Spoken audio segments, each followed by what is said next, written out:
Hello and welcome to all my DeWaldos. Today's episode, The Evolution of Halloween, was written by Nugget writer Skylar Lee.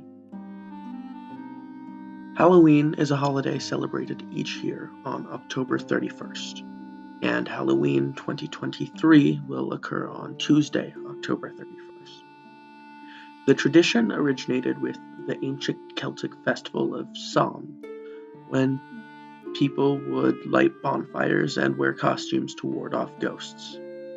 In the 18th century, Pope Gregory III designated November 1st as a time to honor All Saints. Soon, All Saints' Day incorporated some of the traditions of Samhain. The evening before All Saints' Day was known as All Hallows' Eve and later Halloween. Over time, Halloween evolved into a day of activities like trick-or-treating, carving jack-o'-lanterns, festive gatherings, donning costumes, and eating treats. The Celts, who lived 2,000 years ago, mostly in the areas now known as Ireland, the UK, and northern France, celebrated their new year on November 1st. This day marked the end of summer and the harvest, and the beginning of the dark, cold winter, a time of year that was often associated with human death. Celts believed that on the night before the new year, the boundary between the worlds of the living and the dead became blurred. The night of October 31st, they celebrated Samhain, when it was believed that the ghosts of dead returned to Earth in addition to causing trouble and damaging crops. Celts thought that the presence of otherworldly spirits made it easier for druids or Celtic priests to make predictions about the future. For a people entirely dependent on the volatile natural world, these prophecies were an important source of comfort during the long dark winter. To commemorate the event, Druids built huge sacred bonfires where people gathered to burn crops and animals as sacrifices to the Celtic deities. During the celebration, the Celts wore costumes, typically consisting of animal head and skins, and attempted to tell each other's fortunes. When the celebration was over, they relit their hearth fires, which had been extinguished earlier that evening, relighting them with the sacred bonfire to help protect them through the coming winter. By AD 43, the Roman Empire had conquered the majority of Celtic territory. In this course of the 400 years that they had ruled the Celtic lands, two festivals of Roman origin were combined with traditional Celtic celebration of Samhain. The first was Ferilia, a day in late October when the Romans traditionally commemorated the passing of the dead.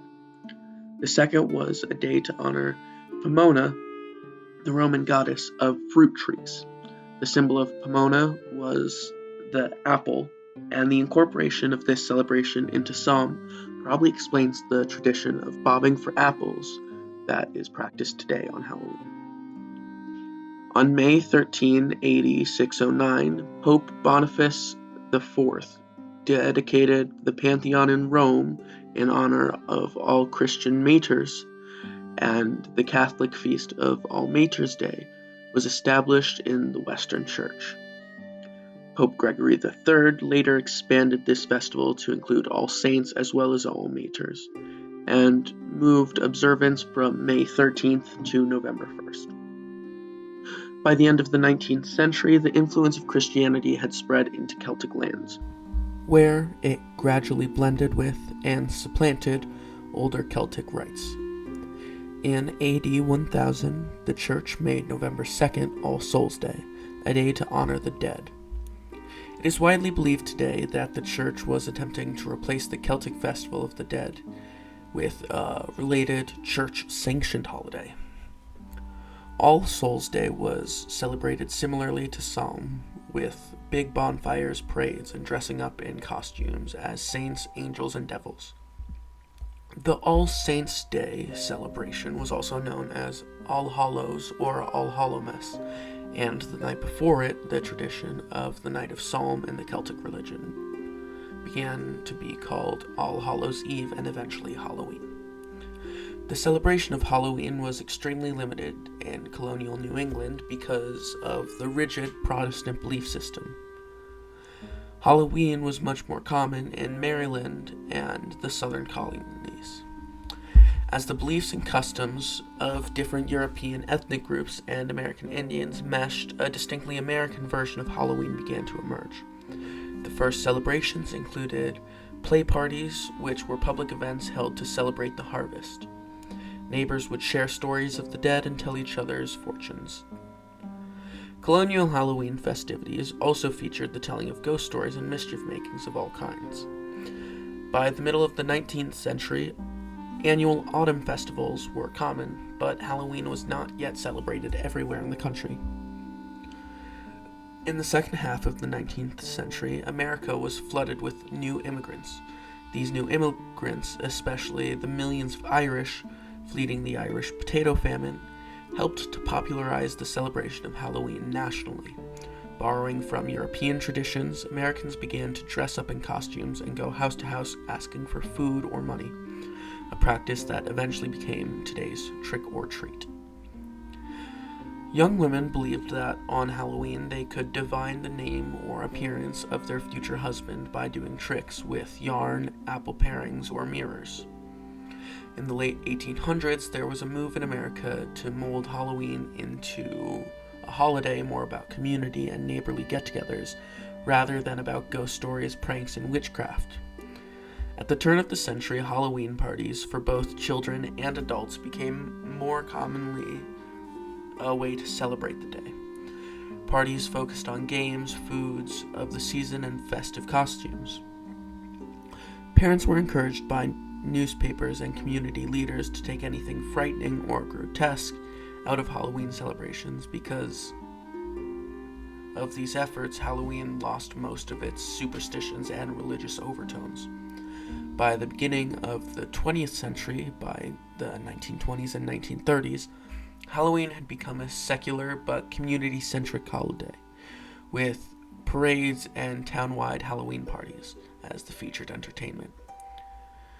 Despite the best efforts of many schools and communities, vandalism began to plague some celebrations in many communities during this time.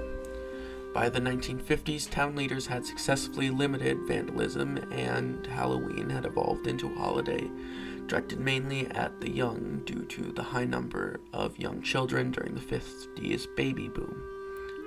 Parties moved from town civic centers into classrooms or homes where they could be more easily accommodated. Between 1920 and 1950, the century-old practice of trick-or-treating was also revived. Trick-or-treating was a relatively inexpensive way for an entire community to share Halloween celebration. In theory, families could also prevent tricks being played on them by providing the neighborhood children with small treats. Thus, a new American tradition was born, and it has continued to grow.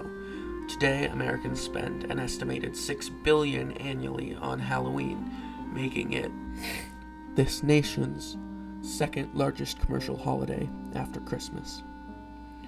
Thank you for listening. I've been your host, Nick DeWald, and if you've enjoyed today's piece, please check out more by Nugget writer Skylar Larson, or listen to another episode of my podcast.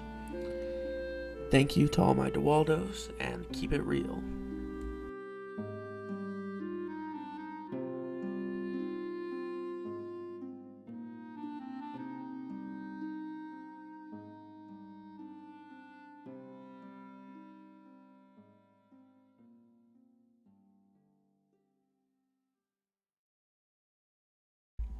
Audio credit goes to Relenant, Kevin MacLeod, Incomtech.com, licensed under Creative Commons by Attribution 4.0 license.